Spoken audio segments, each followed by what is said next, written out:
right, guys. Yeah, I better head than you. Ah, are we on? Yes, you are. Here we go. All right. First question. What is that? I have no idea. Okay, interview over. Thank you. All right. No. Introduce us to the band. Okay. And provide us with some information. All right. Or the history. History of the band. So I guess we can introduce ourselves first. What do you think? That'd probably be a thing to do. Lucy Poems.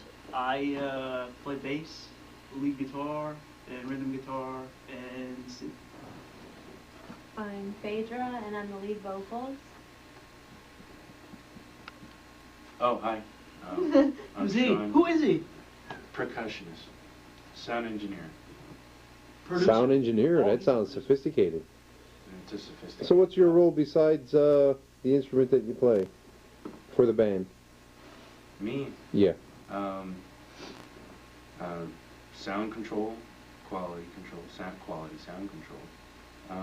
I like to hear He checks for, he's quality control, he checks for microorganisms. Yeah. Something like that. I like to make sure that whatever people are listening to through my music sounds professional. That's my job. Okay. Under what circumstances did you guys meet each other? The history of the band. No, okay, we can still continue with that first question. No, let's do the circumstances under which we met. Yeah, how'd you guys all meet? And do you guys share the same, same goals? Or your interest all there? You guys focused with the band? All right, let's start with how we all met. That's a good one. Okay, I'll start with how I met Sean first. I answered an ad in the paper 10 years ago. And worked with Dale and Nick Bainham. Yeah? Nicholas. Yeah. I've known Sean longer than I've known Phaedra. It was pretty much that way. We worked together actually in a couple of different bands, and I guess we got to know each other in what, '91, and that was Puzzle Void, and he answered the ad and brought a singer with him at the time, and Joseph. Yeah, and we worked again with each other in '93, and that was a different band. And when we start when actually Savior Sect, the first lineup of Savior Sect disbanded, and I got together with these guys, well, with Phaedra, and we were looking for a drummer, and the first one that popped into my mind for our recordings was Sean. Because I know he, from the past, put some quality drumming down, and he was easy to work with in other bands, and that's where we're at right now. As far as Phaedra goes, we met in '99, right? Yeah. And we did through my sister, and at that time I was in a different band, and she kept telling me how she sounded, and eventually we decided to record a song together, and from there it was pretty much history. The song turned out great, and from that point we went on to record other ones, and so we all came together in what, 2001? Yeah. So it would be last year. It's been that long. Yeah, it has. It has been. Time flies. Terrible year. Time flies when you're drinking. Well, the next question I got for you guys is, what's the message that you guys are trying to convey? What are you guys trying to get across in your songs? Or what are the topics that you guys are trying to, reach? I think that we try to cover a whole spectrum of things. It's kind of a broad question, but on a whole, I think we try to deal mainly with darker issues. I think would sum it up. I think, in my heart, it's our sound isn't quite at home. It's almost like, the strangers in the house type of thing. I try to tackle darker subjects as far as lyrics go. I don't know, I like to provoke, some sort of, I want people to think, about what we're writing. I think that you know, when you're provoking thought in people through their darker emotions. I mean, a lot of people like to try to hide this type of thing, you know, and they'll, you know, they like to try to hide their darker issues. Now, if I'm there to put it in their face, it becomes more valuable, you know. Well, I'll tell you what. My experience with your music.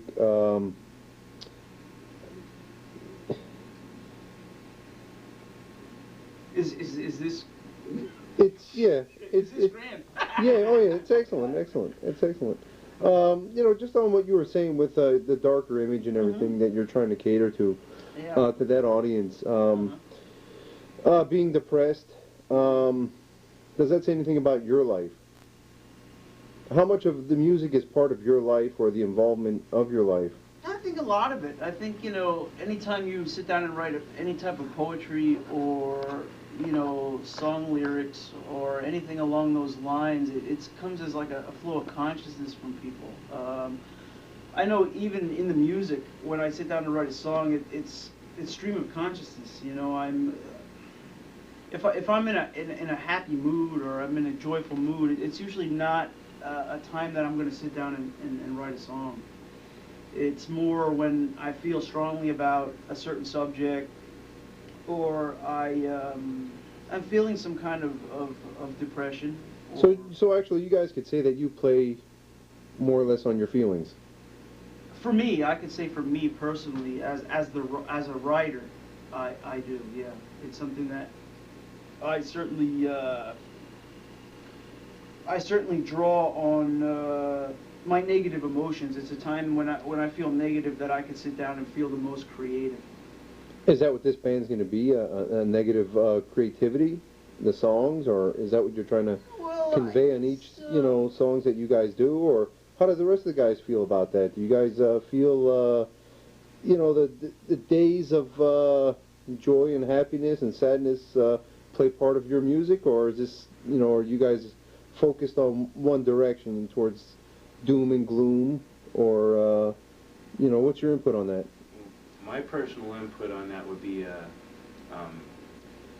I take somebody else's emotions and aggressions and feelings and interpret it into something totally different. I take all the feeling that I capture on with any band, because I'm also a freelancer musician. When I get on stage with complete strangers or other musicians that I haven't worked with before, the first thing I'll look for is energy. What kind of energy they're coming out with, what are they trying to say, what's coming out of their guitar, what's coming out of their bass, and turn that into percussion.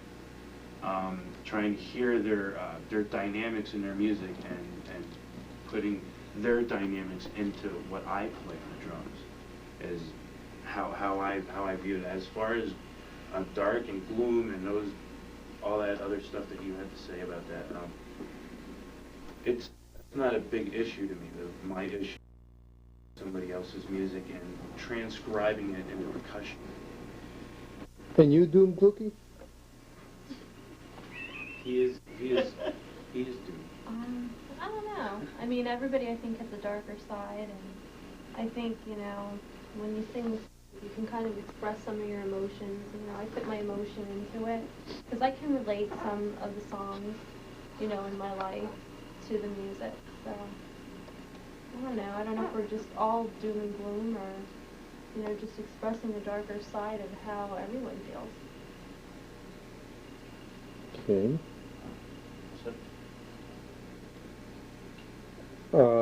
Well, the next question I got for you guys is, are you guys interested mainly in recording or live performance, or both?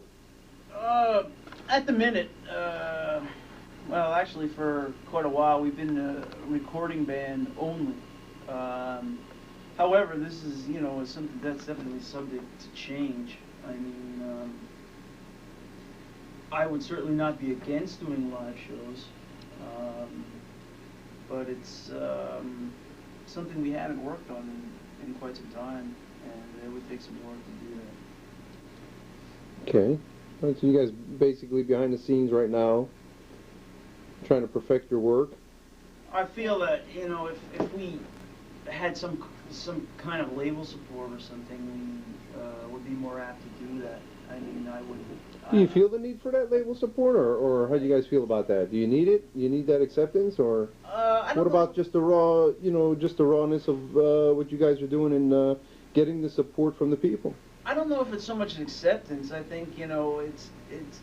I know I paid a lot of dues in the past, going around to different clubs and dealing with these owners and having to deal with a lot of shit that is associated with that crap of trying to book something with, Yeah, but is that real? Is that real, that process? Is any of that real? It's real. It's too real sometimes. It gets too close sometimes, and I don't like it. Is it? I don't like it, Is it? You guys some performers, especially I noticed around this area, some of the performers would rather take the time and waste all their energy getting up on stage, and then that's as far as it goes. That's all they want to do, is they want to get up on stage. They want to hear anywhere from 5 to 10,000. A lot of people dream and want that 50, 60, 70,000 screaming people in their face, but a lot of them don't take the time to actually put their work of art on disc or vinyl. Okay, okay. So studio work is a major part of my life. Well, how have you guys been received so far? We've done well through mail order, and basically right now that's what we've hit. It's sky's the limit for what I think anyway, and that's the way I go through life thinking, that sky's the limit. We have to have that attitude to keep going. You can become a self-defeatist and sit back and say, look, it's, we're not going to get anywhere doing anything, but then nothing gets accomplished. So my response to that would be, if we were able to garner support, we could always get more promotion and more stuff would be done. Okay. Right now, I'm operating strictly underground, strictly mail order, and trying to do a lot of self-promotion, and I get done what I need to get done, but there's always more that can be done. All right. Well, this leads me to my next question. How do you guys feed off of one another with what you guys are doing? I like him with ketchup. You like him with ketchup. Okay.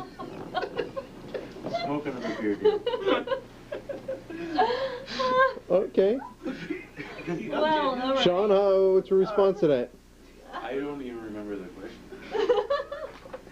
Okay. I think he's trying to say, how do we get influence over people? How do we inspire your creativity towards one another? How does that interject with the band? To be really honest with you, as far as that's concerned, I don't know how he feels about what I do for him, because I've always been the type of person that unfortunately for myself, percussions are always last. It's really difficult to write a song on percussion and tell people, this is what I want you to play to. I said, for me, that's totally ass backwards. You have to start with a rhythm section, and that's what Dale provides for me. Dale sends me copies, and I have to sit there and interpret what he wants to hear in his music. And the stuff that I come up with, I hope he likes.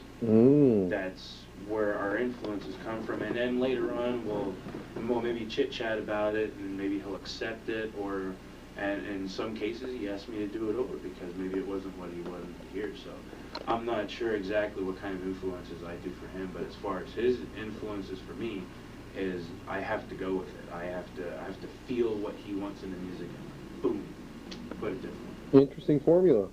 Yeah, we operate on a little bit of a, our recording procedures are probably different than most bands do. It's, we operate at the present time, since we're not a regular rehearsing band. Usually it starts with a written song, and I present him with a written song, and it's up to him. I guess the pressure falls mostly on him because he has to interpret what I'm writing. I present him with a piece of music, and I'm like, Sean, you got to put the drums down. So actually, you could say there's the chemistry that's spellbinding there. A little mysterious in between the connection between you guys. I think it's nice to put the the drummer who, you know, a lot of times doesn't get the credit. You know, he's putting a total creative force behind what's already written. So again, the pressure's falling mainly on him to feel what's going on, and I like a challenge. And that's the challenge. Oh, okay. I like a challenge. Okay. All right. I like it. I need If to... I'm mistaken, you do have a publication out. Yes, Last Rites. Can you tell us about that? Sure. Been on temporary hold for a while. It's been a while between issues, but I'm hoping that we can work out those issues. It's a... Well, let's first, what was the reaction from the magazine, the publication? Pretty good, actually. I mean, we would go in 200 issue runs, and most of them are gone. So I guess that goes to show that it's, you know, it's working out for us. And I understand that the underground was actually demanding you to come back to the scene, right? Well, we've had quite a bit of mail asking what's become of our zine since it's been so long since we put one out. However, I think that magazines it's an important part of underground promotion. And that's something you support, right? Well, information has got to be passed along in one respect or another. I mean, without sources of information, it's hard for people to follow or to catch on to anything. You know, I think the printed page is an important thing. I mean, you know, people are always going around, especially in recent years, saying, you know, the internet's the way to go, do this, do that. But I mean, the internet's a large thing, and people have got to know what they're looking for. If somebody orders a magazine and smack, there you are, there's a review of your tape, there's an interview with you, and it just makes it that much easier, you know, to have the printed page in front of you. It holds a lot of power to pens to this day. Okay. You know, and I hope soon to have more issues out, you know. I think it's good to support other bands, and I think it's good that other people support us. Well, you know, this interview that brought us together is basically for an upcoming project that is going to be coming out soon. Yes. Can you tell us about that? You want to start with that? The new project, the involvement of it? Really interject Phaedra. because tomorrow will be my big day on how I really feel about the new project, because tomorrow we'll start the mix down to the final product. Yeah. And Well, as far as the first couple songs that I've tracked for Savior Sect on this CD is, I can't really comment yet until I know what the final product is going to be. I just know. It's a challenge? Well, to be really honest with you, the first CD that I worked with them on, I had about a month and a half to 2 months to prepare myself for the first CD, which is Til Daisydays. yeah. That one I had about 2 months to work on. You gave me some copies to listen to. And I didn't get all the copies. I only got a couple of copies just to hear what I was in for, just to see if I was even considered for the project. And in this other CD that he wanted me to work on him with, I had a copy of it for maybe about a week. Okay. Not even. No, about 2 weeks. I had a copy of this, and I'm like, not really a whole lot of time to prepare for it. And then, bam, we went in, we recorded it, and it was fun. It was so much fun because it went so quick. With that one, though, the funny thing was, it wasn't really a quick process for the two of us, because we had the whole thing recorded. We started in '99. We went through 2000 just, you know, recording the 10 songs, and for us it seemed like forever to get the project done, because we were looking for a drummer, we were looking for, you know, to have it done, and but the funny thing was that some of the songs that we had written for it, by the time we finished the project of the 10 songs, the early songs we weren't sure fit in anymore with what the end product was, because it was such an expansive time till we recorded the whole thing that our sound had actually changed from the beginning of the recordings to the end of it. So what we ended up with was sort of a hodgepodge, in my opinion, of different sounding songs. You know, you can take maybe 3 or 4 of those songs of the 10 and put those on a completely separate thing than some of the other later songs that we wrote. And that was the qualm with the release. And by the time we got around to finding the drummer, we wanted to get all the songs done, and it ended up for us that to be somewhat of an uneven release, in my opinion. Not to say it's a bad release, but it was a bit uneven. With the new release that we have out, it's more focused, done in a shorter period of time, and I just think all around it's going to be more focused. I think this time the sound is going to, within itself, it's going to be conceptual within itself, and it'll sound like a more even flow to the CD. I also understand that you're adding new equipment. That'll be for the release to follow. This release we recorded all on the older equipment, and by the time this release is over, we're going to be ready to start recording with a lot of brand new equipment, which should improve our sound a lot. You know, so, but this release will be quality because Sean has some new equipment, and when he goes to do the production, we're going to try a few new tricks on this one to get the production level even higher than the last one. All right. Well, it's been very interesting talking to you guys.